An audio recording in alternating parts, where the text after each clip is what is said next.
The night my parents decided to humiliate me in front of the entire family, I was already holding the one thing that could end everything they'd built. I didn't say a word. I just smiled, set my wine glass down, and felt my phone buzz in my cardigan pocket. I knew exactly what that notification meant, but I'm getting ahead of myself. Growing up in the Hartley house meant learning early that love had conditions. My parents, both attorneys, both obsessed with appearances, had built a life around the idea that success looked a certain way. It meant a law degree or an MBA from somewhere with a name people recognized at dinner parties. It meant marrying someone whose family had a hyphenated last name or a second home in Vermont. It meant walking a very specific path, one that had been laid out long before I was born. My older brother, Spencer, walked that path without a single misstep. Top of his class at Dartmouth. Law school at Georgetown. At 32, he was already a junior partner at the firm where my father had spent the last 25 years. Every holiday, every Sunday dinner, Spencer was the sun that everything orbited around. My parents lit up differently when he walked into a room. I noticed it when I was 8 years old and never stopped noticing. I was never going to be Spencer. I knew that by the time I was 12. What I was, though, was someone who understood money in a way that felt almost instinctual. Not just spending it or saving it. I mean understanding how it moved, how it grew, how people built walls around it or lost it completely because they never learned to pay attention. When I was 19, I opened my first brokerage account with $800 I'd saved from a part-time job at a bookstore. My parents thought it was a phase. My mother actually laughed when I told her. "You need a real plan, Mara," she said, not unkindly, just with the particular exhaustion of someone who had already written a version of your future and didn't understand why you kept rewriting it. Mara. That's me. 29 years old, and by the time the night I'm about to tell you about happened, I had been quietly building something for 6 years that my family knew almost nothing about. Here is what they did know. I had dropped out of a pre-law program junior year. I had moved to Austin. I worked in finance, which they interpreted to mean I was probably some kind of low-level analyst who would eventually come crawling home asking for help with rent. My father had told Spencer this directly, and Spencer had told me, probably thinking it would motivate me to prove them wrong in a way they could recognize. It didn't motivate me to do that. It motivated me to stop explaining myself entirely. Here's what they didn't know. At 23, I had taken every dollar I'd saved, a little under $40,000 at that point, scraped together over years of working and living like I had nothing, and co-founded a financial technology company with my college roommate, a software engineer named Jules, who is to this day the most brilliant person I have ever met. We built a platform that helped small businesses automate cash flow management. It was not glamorous. It did not have a flashy product or a name that meant anything to anyone outside a very specific circle of mid-market business owners who desperately needed exactly what we were offering. For 2 years, we barely paid ourselves. I lived in a one-bedroom apartment with secondhand furniture and a bathroom faucet that dripped no matter how hard you turned the handle. I ate a lot of rice and beans and called it a lifestyle choice. Then something shifted. We landed 3 mid-sized clients in the same quarter. Then 3 more. By year 3, we had 17 clients and our first outside investor, a small venture firm in Dallas that wrote us a check that made my hands shake when I saw the number. By year 4, we had 42 clients and had turned down an acquisition offer because Jules and I both felt, in our gut, that we weren't done yet. I never told my parents any of this. I want to be clear that this was a deliberate choice. Every time I had shared anything good, a milestone, a win, even just something I was proud of, it got filtered through the lens of what they thought I should be doing instead. I was tired of having my victories diminished, so I stopped sharing them.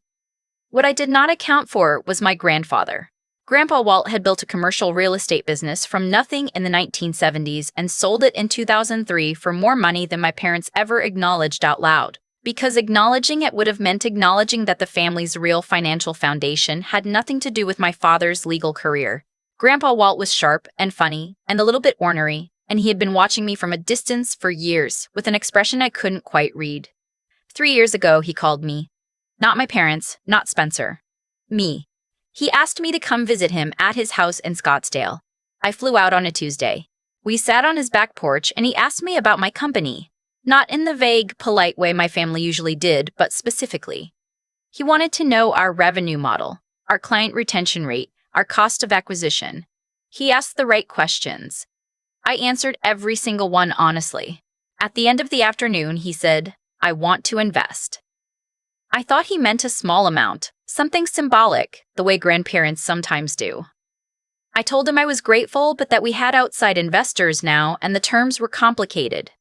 He slid a piece of paper across the table. It had a number on it. I looked at it for a long time without saying anything. "That's not charity," he said.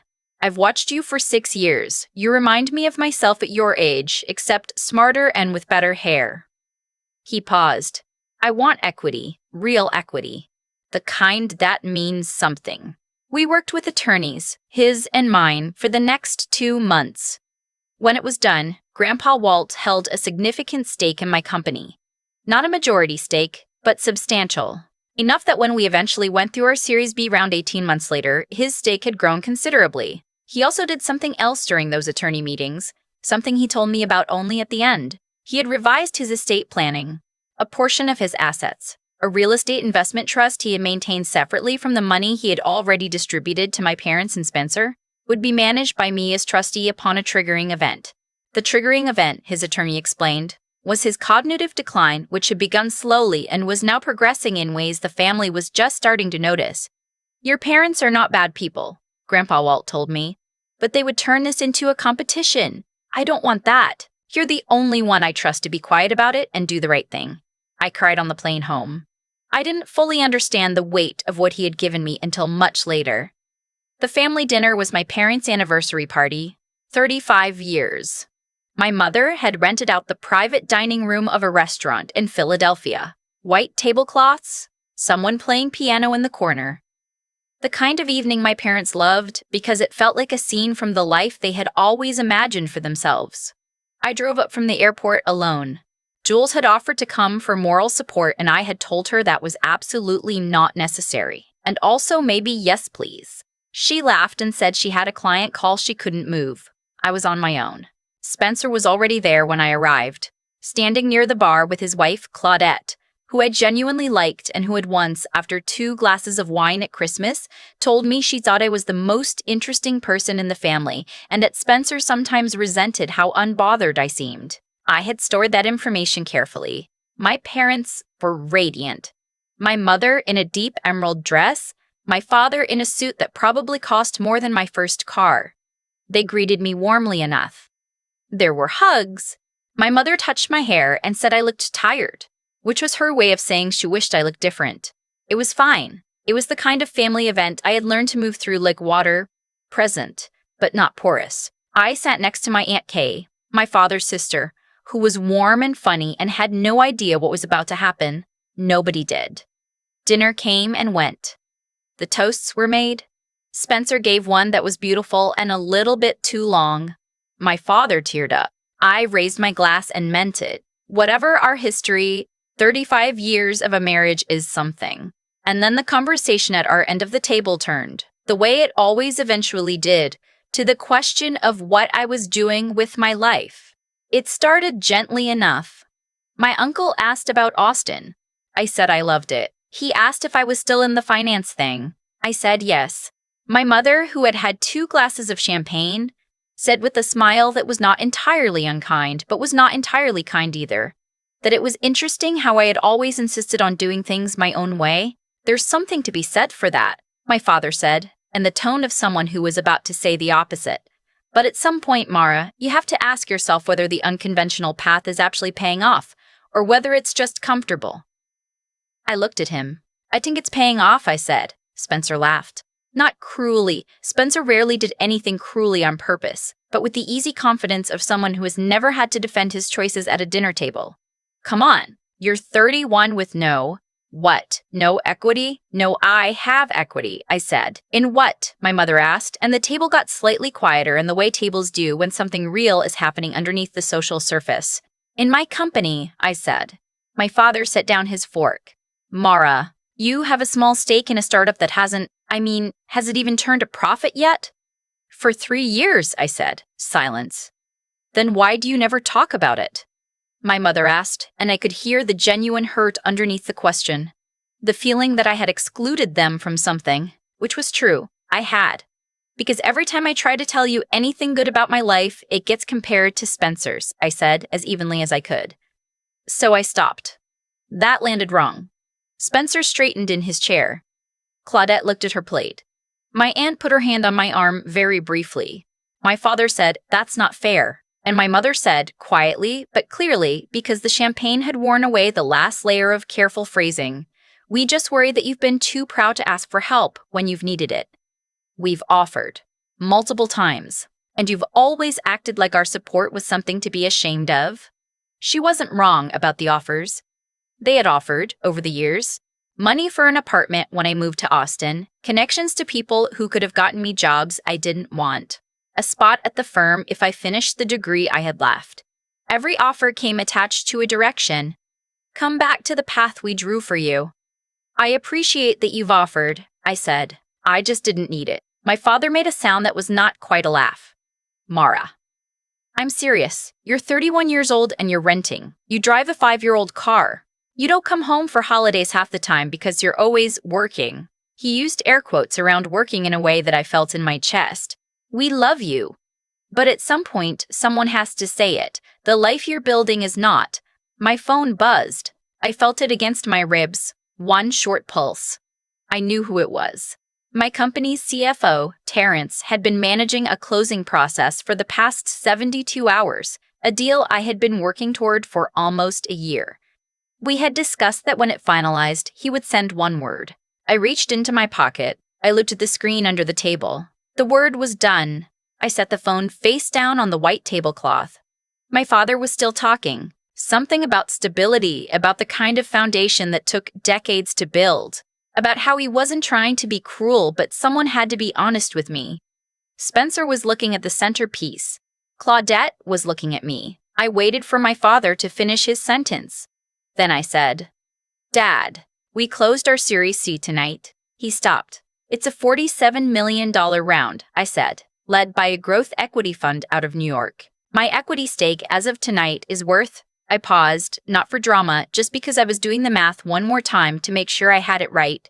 "Approximately $12 million on paper. More when we exit." Nobody spoke. My mother looked at me the way you look at someone when the picture you've had of them for years has just been replaced by something you don't recognize yet. "That's not," Spencer started. "I'm not done," I said, which surprised me. I had not planned to say more, but something had loosened in me. Something I had kept tightly wound for years out of some combination of privacy and self-protection, and it was still unwinding. Grandpa Walt invested in my company 3 years ago. He believed in it when none of you did, not because you're bad people, but because you never asked the right questions. He asked, and I told him everything. My aunt made a small sound. "He also made me trustee of his real estate investment trust," I said. "When his condition progressed past a certain point, the management transferred to me. That happened 8 months ago. I have been managing it since then, quietly." My father had gone very still. "What trust?" he said. "The one that covers the property taxes on this family's lake house," I said, "and the monthly distribution that goes into the joint account you and Mom use for— I think it's mostly travel and the restaurant memberships, based on the statements." My mother put her hand over her mouth. "I haven't changed anything," I said carefully. "I want you to know that. I haven't touched the distributions. I haven't redirected anything. I haven't made any decisions that would affect you. Grandpa's attorney oversees everything with me. It's all documented and above board, and I have done exactly what Grandpa asked me to do, which was manage it conservatively and keep the family stable." I looked at my father. "I didn't tell you because he asked me not to and because I respected his wishes, not because I was hiding something from you." The piano player in the corner had shifted into something quiet and slow. 3 tables over, someone laughed at something. My father said, "How long have you known?" 3 years, I said. "Since the day he asked me to come to Scottsdale." My mother exhaled, a long breath that seemed to carry something with it. "He never told us." "I know," I said. "I think he had his reasons." Spencer looked at me for a long moment. He looked, for the first time in my memory, uncertain. Not angry, not competitive, Just genuinely uncertain, the way you look when you realize the map you've been using doesn't match the territory. The company? He said. 47 million.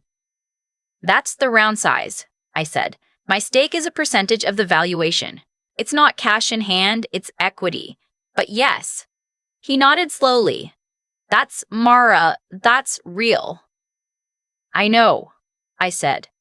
My aunt squeezed my hand under the table. I hadn't realized she was still holding it. We didn't leave right after that. That would have been too clean. Too much like a scene where everything resolves in one moment and everyone goes home different. Life isn't like that. We ordered dessert. My father and I sat next to each other for another hour and barely spoke. But it wasn't hostile. It was the silence of two people recalibrating. My mother asked me, eventually, quiet enough that only I could hear, whether I was happy in Austin. I told her I was. She nodded and looked like she was filing that information somewhere new. On the drive back to my hotel, I sat in the back of the rideshare and looked out the window at the city I'd grown up near and thought about Grandpa Walt. About his back porch in Scottsdale, about the piece of paper he slid across the table, about the way he said you remind me of myself, without any of the weight my parents' comparisons usually carried. He had a stroke 4 months after that conversation. He didn't pass away, he's still here, in a memory care facility outside Scottsdale, and on the days he knows me, which are fewer now, his face still does that thing where he looks both proud and privately amused. I visit every time I'm in Arizona. I bring him coffee from the place he always liked, and I sit with him and I tell him about the company, even on the days he's not fully following, because I think somewhere underneath everything he still wants to know. The trust is managed carefully. Every distribution goes out on schedule. The lake house property taxes are paid. I have not taken a penny for myself that wasn't documented and approved by his attorney. This is what he trusted me to do. It is, I think, the most important thing anyone has ever trusted me with. More than the investment, more than the equity, more than any dollar amount. A few weeks after the dinner, Spencer called me. This was unusual. We texted occasionally, but almost never called. I answered expecting something transactional, maybe a question about the trust paperwork or a message from our parents. Instead, he said, I owe you an apology. I sat down. I think I'd been the reason some of those dinners were hard for you, he said. Not intentionally, but I've been aware of it and I've let it go on because it was easier than addressing it. That wasn't right. I didn't say it was fine because it wasn't entirely fine. And Spencer deserved honesty more than comfort. I said, I appreciate you saying that. Can we get lunch sometime? When you're in Philadelphia? I want to hear about the company. For real. Not, he paused. Not the way I've been asking before, where I wasn't really listening. Actually hear about it. Yeah, I said. I'd like that. We've had lunch twice since then. He asks good questions. He's trying. That's all I can ask of anyone. My parents and I are still finding our way to something new. It's slow. My mother called last month to ask for my advice, not about family things, but about a financial decision she and my father were considering. A property they were thinking of purchasing. She asked what I thought. That was new. I told her honestly what I thought and she listened, and at the end she said, You really do know what you're talking about. I said, I've been telling you that for a while. She laughed. A real one. I know, she said. I know you have. There's no clean ending to give you here. No moment where everything was forgiven and everyone transformed. What I have instead is something quieter and more durable. I know who I am. I know what I built. I know that I did it the right way, not to prove anything to my family. Though I'll be honest, some part of me wanted them to know eventually. I did it because the work itself mattered to me. Because Jules and I built something real. Because Grandpa Walt looked at me across that table in Scottsdale and saw something worth believing in, and I was not going to let that be wrong. The night of the dinner, when I got back to my hotel room, I texted Jules, told them. She replied immediately, and I thought about how to describe the look on my father's face when he heard the number. The way my mother's hand had gone to her mouth. The piano playing in the background. My aunt's hand on mine. It was enough, I wrote back. She sent back 3 words. It always was. I set my phone on the nightstand and looked at the ceiling for a long time, and for the first time in years, I didn't feel like I was waiting for anything. I wasn't waiting to be recognized or believed or finally seen the right way. I was just there in a hotel room in the city where I grew up, 31 years old, with a company I had built from nothing and a grandfather who had believed in me, and a family that was, slowly and imperfectly, learning to catch up. That felt like enough. That felt like enough. That felt like everything. I've thought a lot about why I stayed quiet for so long. For years, people who loved me, or thought they did, looked at my life and saw the gaps. No corner office, no firm name on a business card, no conventional markers of the kind of success that reads clearly at a dinner table. And for a long time, I let their version of my story sit alongside my real one without correcting it. Not because I was afraid exactly, but because I understood something early. You cannot build something real and defend it at the same time. You have to choose. What I chose was the work. There's a version of this story where I feel triumphant about the night of my parents' anniversary dinner, where Spencer's silence and my mother's hand over her mouth feel like a finish line I finally crossed. And honestly, for about 20 minutes in that hotel room afterward, it did feel like that.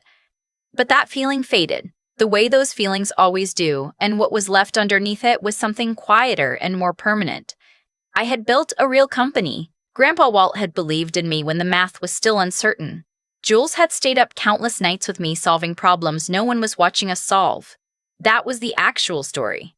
The dinner was just the moment the curtain got pulled back. I think about cause and effect a lot now. Not in any mystical sense, just in the plain, observable way that choices compound over time. Every decision I made to stay honest, to work without shortcuts, to manage Grandpa Walt's trust exactly the way he asked me to. Those decisions didn't just produce outcomes. They produced a version of me I could respect. Spencer apologized. My mother started asking for my opinion.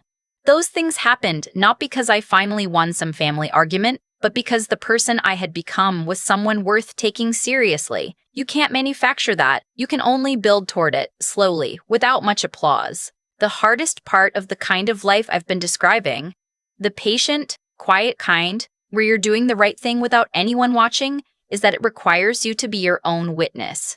Nobody was in the room when I turned down that first acquisition offer because my gut said we weren't done. Nobody saw the year Jules and I almost ran out of runway and had to make decisions that kept me awake at 3 a.m. Nobody watched me read Grandpa Walt's trust documents for the first time and feel the full weight of what he was asking me to carry. You do those things for yourself because they're right, because their integrity isn't something you perform. It's something you practice when no one's keeping score. What I want anyone to take from this, if there's anything worth taking, is that the gap between who you are and who other people think you are is not always a problem to be fixed. Sometimes it's just the distance between your timeline and theirs. Close it when it matters. Let it exist when it doesn't. And keep building. Not to prove something to the people sitting across from you at the dinner table, but because the work itself, done honestly, is worth doing. Mara figured that out somewhere between year 2 of rice and beans and the night her CFO sent one word. Maybe you already know it.